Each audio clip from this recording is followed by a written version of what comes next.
Kepada yang terhormat Bapak Presiden Republik Indonesia, Pak Jokowi.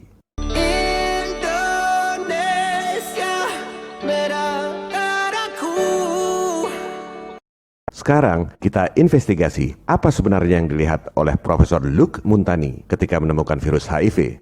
Ini adalah wawancara jurnalis Jamel Tahi dari Pasteur Institute tahun 1997. Lalu Montagny mengatakan, kami melihat beberapa partikel, tapi morfologinya beda dengan retrovirus. Sangat berbeda, katanya. Oh my God. Jadi sebenarnya HIV ini virus atau bukan? Ini wawancara tahun 97, 14 tahun setelah ia menemukan HIV. Masih nggak jelas juga itu virus atau bukan. Beda sekali dengan berita-berita di media nekolim. Seolah-olah saintis sudah tahu segalanya. Ini yang nemunya aja masih nggak tahu itu virus atau bukan. Dia bilang, yang tidak kita miliki dan selalu saya akui, apakah HIV itu benar-benar penyebab AIDS? Wow, skakmat Pak. Orang-orang yang sok ahli kesehatan itu kerjanya membuli orang yang meragukan apakah HIV betul penyebab AIDS. Dibilang denial, dibilang teori konspirasi. Lah ini penemunya sendiri yang ngomong. Itu sebabnya selama 36 tahun terakhir ini pembuatan obat dan vaksin penyakit AIDS selalu gagal. Dan ini yang kami khawatirkan akan terjadi lagi pada COVID karena ciri-cirinya sama, virusnya bermutasi terus. Sekarang kita dengar apa kata penemu PCR dan pemenang Nobel tentang virus yang bermutasi terus. People that are working in that area don't realize that they're only working on one little piece. They're only looking at this one species, that is the pseudospecies in the first place because it's changing its sequence all the time. But it is sort of, they're thinking of it as one infectious agent, and if you can stop this, you can cure the disease. And most of the drugs that are developed are basically too narrow. Yeah, they're not terribly narrow, but they're not recognizing the problem. Oh yeah, oh yeah, oh yeah, bongkar.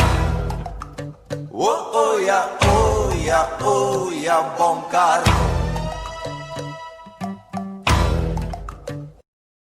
Kembali pada statement kami di awal bahwa narasumber utama kita adalah 3 orang penemu dan pemenang Nobel ini. Kalau kita pahami betul jalan pikiran mereka, kita akan memperoleh paradigma yang sama sekali berbeda tentang pandemi. Para pemenang Nobel ini bukan cuma cerita masalah, tapi kasih solusi yang konkret.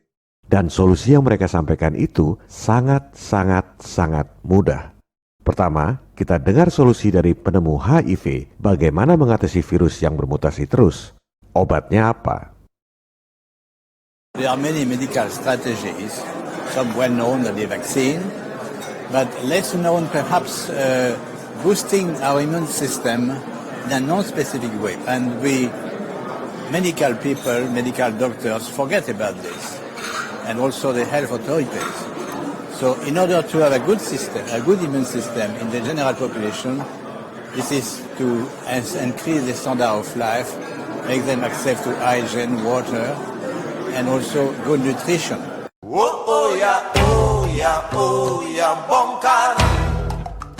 Oh yeah, oh yeah, oh yeah, bongkar.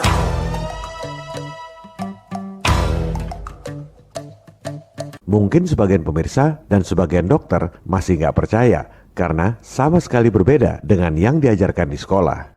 Kita dengar lagi advies penemu HIV ini pada kesempatan yang berbeda. We can be exposed to HIV many times without being chronically infected. Our immune system could get rid of the virus within a few weeks if you have a good immune system. Oh yeah, oh yeah, oh yeah, bongkar. Oh yeah, oh yeah, oh yeah, bongkar. So there are many ways which are not the vaccine, the magic name, the vaccine. Many ways to decrease the transmission just by simple measures of nutrition, giving antioxidants, proper antioxidants, hygiene measures, fighting the other infections. So they are not spectacular, but they could, decrease very well the epidemic. If you have a good immune system, then your body can naturally get rid of HIV. Yes. Luar biasa. Dia bilang vaksin itu seolah-olah the magic name. Padahal sebenarnya ada cara lain yang tidak spektakuler. Cukup tingkatkan imunitas, virus yang bermutasi terus itu hilang sendiri. Ini adalah mimpi buruk buat para pedagang oportunis yang sudah ngarep ngeruk untung dari vaksin. Itu diungkapkan dengan kata tidak spektakuler. Orang Prancis ini kalau ngomong memang sangat halus dan sopan. Bahkan memaki-maki orang pun kalau dalam bahasa Prancis kedengarannya masih enak di telinga. French is my favorite, fantastic language. Especially to curse with. Nom de Dieu, de putain de bordel de merde, de saloperie, de connard, d'enculé de ta mère. It's like wiping your ass with silk. I love it. Nah, kalau penemu PCR ini orang Amerika. Ngomongnya ceplas-ceplos. Dia dijuluki The Intolerable Genius. Mari kita dengar apa solusi bebas dari epidemi virus yang bermutasi terus.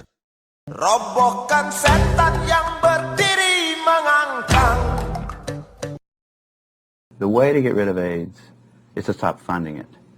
Just stop everything that's called AIDS research. Somebody tries to get a grant for AIDS research, we don't do it anymore. We don't have AIDS. Oh ya, oh ya, oh ya, bongkar.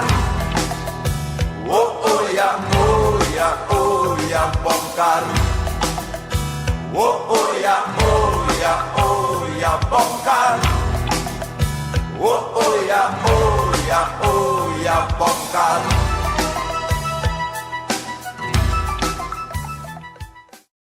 Surat cinta ketiga ini belum selesai, Pak. Baru bahas 3 dari 4 temuan penting di tahun 83.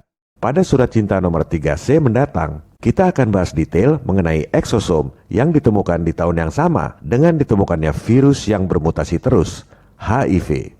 Kalau bicara teori, virus dan eksosom itu beda sekali, sangat bertolak belakang. Virus itu berasal dari luar tubuh, makanya kita disuruh pakai masker, social distancing. Eksosom itu berasal dari dalam tubuh. Virus itu membuat tubuh menjadi sakit, eksosom itu membantu tubuh melawan penyakit. Eksosom secara otomatis diproduksi oleh tubuh kita untuk melawan penyakit. Eksosom adalah alat komunikasi antar sel yang ngasih tahu sel untuk melawan penyakit.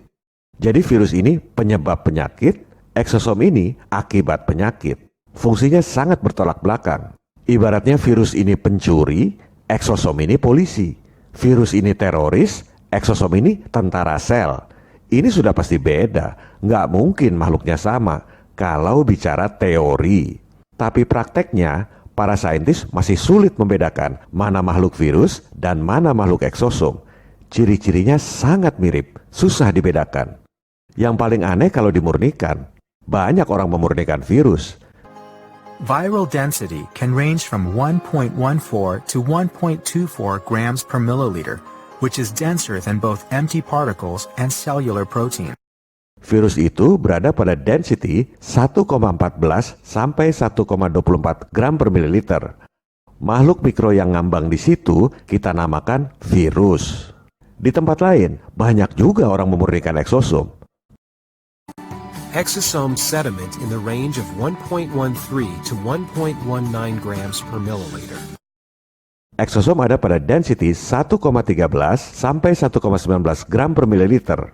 Makhluk mikro yang ngambang di situ kita sebut eksosom.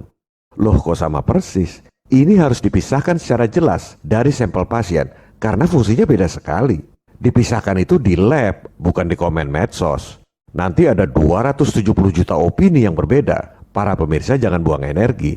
Yang dibutuhkan rakyat adalah pembuktian di lab, bukan opini Nicolim berkedok kesehatan. Banyak dokter pahlawan kemanusiaan yang kerja di puskesmas di desa-desa, penghasilannya kecil tapi menolong rakyat. Itulah dokter kemanusiaan. Bukan dokter yang ngaji mumpung, pengen jadi kaya dan terkenal akibat pandemi. Ini ada jurnal ilmiah tahun 2019 lalu. Saintis masih sulit membedakan antara virus HIV dengan eksosom. Disebut bahwa HIV dan eksosom itu harus dipisahkan supaya bisa kita pahami. Berarti kan belum paham. Padahal HIV ditemukan tahun 83. 2019 itu sudah 36 tahun. Masih bingung juga bedakan antara HIV dengan eksosom.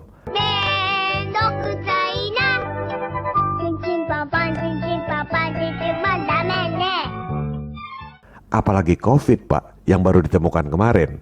Ini jurnal ilmiah bulan Juni 2020 lalu. Disebut bahwa COVID dan eksosom itu memiliki kesamaan yang luar biasa. Padahal katanya COVID itu berasal dari luar tubuh, sampai kita harus pakai masker, social distancing, dan lain-lain. Sementara eksosom itu diproduksi oleh tubuh sepanjang hidup kita. Jadi kita disuruh perang dengan perangkat sel kita sendiri atau gimana? Luar biasa tipuan Dajjal ini. Mengapa soal pemisahan COVID dan eksosom ini penting? Karena bahaya sekali. Kalau nggak dipisahkan secara jelas mana COVID dan mana eksosom dari sampel pasien yang sama. Bikin obat dikira membunuh COVID, padahal yang dibunuh justru eksosom. Dikira bunuh maling, padahal yang dibunuh polisi. Dikira bunuh teroris, padahal yang dibunuh tentara sel. Membunuh agen imunitas kita sendiri. Fatal, Pak. Ini terjadi juga pada kasus AIDS dulu. Orang dideteksi dengan alat PCR, hasilnya positif. Dilakukan pengobatan, malah drop imunitasnya. Ini kata Kary Mullis, penemu PCR yang alatnya jadi andalan untuk mendeteksi HIV maupun COVID. Dia bilang, treatment AIDS itu sama seperti kemoterapi kanker. Tinggal duluan aja, kankernya yang mati atau pasiennya yang mati karena dikemo. If you started taking any other chemotherapeutic agent for the rest of your life, it would be that agent probably that killed you. You know, when you give chemotherapy to somebody with cancer, you give them a round of it for maybe 14 days or a few days. Hopefully you're not going to kill the patient, you're going to kill the cancer. The patient's going to survive. But you don't keep giving it to him until he dies, because he certainly will. Begitu juga vaksin. Kalau pembuat vaksin tak bisa mendemonstrasikan pemisahan virus dengan eksosom, dikira vaksin membuat imun dari virus, ternyata vaksin membuat tubuh kita imun dari imunitas kita sendiri. Dan konyolnya, sesuai pernyataan WHO bahwa vaksin tak akan hentikan pandemi, kita tak akan kembali normal seperti zaman sebelum COVID. Artinya, sudah divaksin, protokol tetap berlaku, ekonomi nggak jalan juga. Kita akan bahas secara detail pada Surat Cinta 3C, jika kami masih diberi umur dan kesempatan. Indonesia depan datuku, ketar nadiku.